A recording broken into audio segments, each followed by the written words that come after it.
Assalomu alaykum. Demak, 95-masala yechim. Tarkibida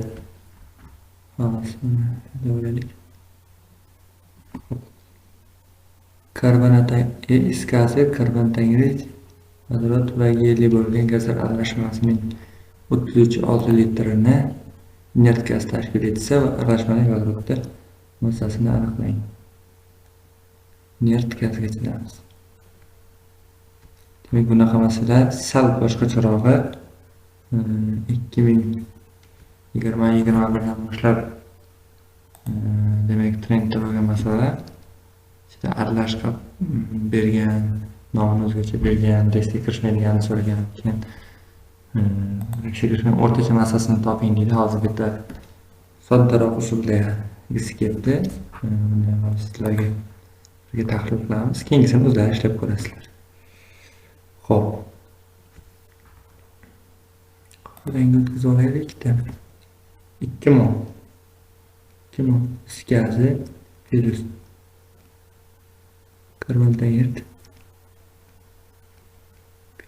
Bu plyuslar просто shunchaki qo'yilgan. Ya'ni vahamaga solish, qo'rqitish hech qanaqa bitta reaksiya ketmaydi, hech narsa bo'lmaydi. Magnetika tagidagi oltaki aksentlar molga tushadi.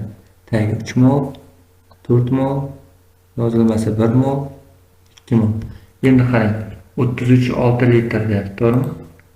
Bizda mol topishimiz uchun N teng 22,36 qo'yiladi.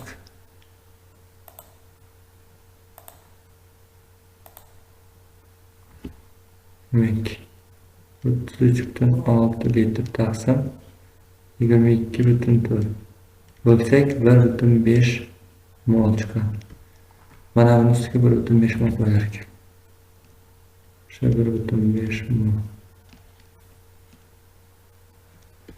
Endi qarang. Mana ikkalasi inert gazda, gelli inert gaz. Ikkalasi qarang, o'zi karani berib qo'ygan. Dedim savolni shu yerda ma'lum, ya'ni bu qanday qisqaradi? 1 ga 2 nisbatda qisqaradi. Shunchaki proporsiya qilgan 4 1 ga ko'paytirib 2 ga bo'lib qo'ysangiz 2 mol chiqadi vodorod. Biz vodorod massasini so'rang deyapti.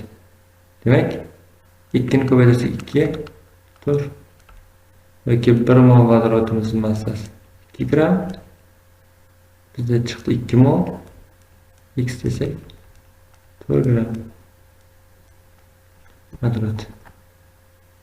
Demak, javobimiz A.